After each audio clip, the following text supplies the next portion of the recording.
പ്രകാശ്, ഞാൻ അർണപ്പാണ്. ആ പറയ്. നിങ്ങൾക്ക് നിഖിലിനെ കുറിച്ച് എന്തെങ്കിലും അറിവുണ്ടോ? ആക്ച്വലി അവൻ എന്നെ രാവിലെ വിളിച്ചായിരുന്നു. എന്നിട്ട് അവൻ എന്നോട് ഇങ്ങനെയാ പറഞ്ഞത്, നിന്റെ വീടിന്റെ താക്കോല് നീ എടുത്ത് അവന് കൊടുത്തു എന്ന്. ഉച്ചകഴിഞ്ഞ് അവൻ നിന്റെ വീട്ടിലേക്ക് വരേണ്ടതായിരുന്നു, പക്ഷെ അവൻ പറഞ്ഞു അങ്ങോട്ട് പോയില്ലെന്ന്. കാരണം നിന്റെ ഭാര്യയോട് ഒറ്റയ്ക്കല്ലേ, അത് അവൾക്കൊരു ബുദ്ധിമുട്ടാവും. അങ്ങനെ വിചാരിച്ചിട്ടാണ് കേട്ടോ. അവന് വിളിച്ചിട്ട് കിട്ടുന്നില്ല. ആ ഞങ്ങൾ അവനെ കണ്ടിരുന്നു. എവിടെ? അവൻ പാർക്കിന്റെ അടുത്ത് ഇരിപ്പുണ്ടായിരുന്നു. അങ്ങനെയെങ്കിൽ അവൻ ടെസ്റ്റുകൾ വേണ്ടിയിരുന്നായിരിക്കും. ടെസ്റ്റോ? എന്തിന്റെ ടെസ്റ്റ്? എന്ത്, നിനക്കറിയില്ലായിരുന്നോ? ഏത് ടെസ്റ്റാടാ? നിനക്കൊന്നും അറിയില്ല? ഇല്ല, എനിക്കൊന്നും അറിയില്ല. എന്തു പറ്റി? എന്തെങ്കിലും പ്രശ്നമുണ്ടോ? ഒരു മിനിറ്റ്. ഓക്കെ. എനിക്ക് തോന്നുന്നത് നമ്മൾ തെറ്റിയെന്നാണ്. തെറ്റോ? കേൾക്ക്. ആക്ച്വലി നിനക്കറിയാമോ എന്താ സംഭവിച്ചതെന്ന്?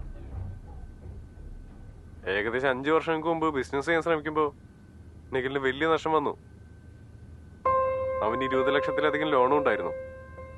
ആ സിറ്റുവേഷനിൽ അവന്റെ നോർത്ത് ബംഗാളിലുള്ള വീടും പണയപ്പെടുത്തി. മാത്രമല്ല, നിനക്ക് അറിയാലോ അവന് റിലേറ്റീവ്സ് ആരുമില്ലെന്ന്. അതുകൊണ്ട്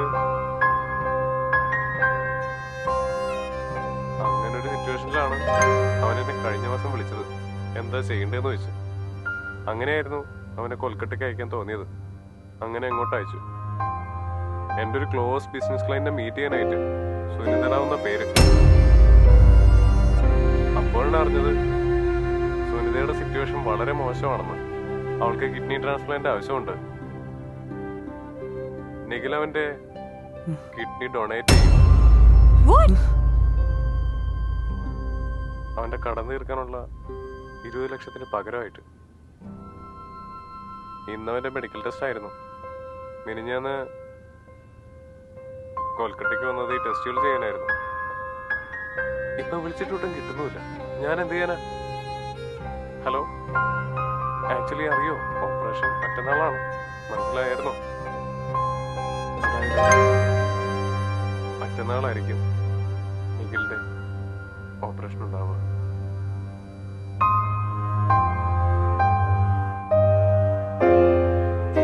ആക്ച്വലി അവന് 20 ലക്ഷം വളരെ അത്യാവശ്യമാണ്. അവൻ കൊൽക്കട്ടയ്ക്ക് പോയത് തന്നെ കിഡ്നി ട്രാൻസ്പ്ലാന്റേഷന് വേണ്ടിയാണ്. അവന്റെ ഓപ്പറേഷൻ മറ്റന്നാളാണ്. കഴിയുകയാണെങ്കിൽ നിങ്ങൾ അവനൊന്ന് കോണ്ടാക്ട് ചെയ്യും. എൻ്റെ പ്രസൻസ് എപ്പോഴും റോസാപ്പൂക്കൾ പോലെ അല്ല. ചിലർക്കൊക്കെ അത് മുള്ള പോലെയാണ്.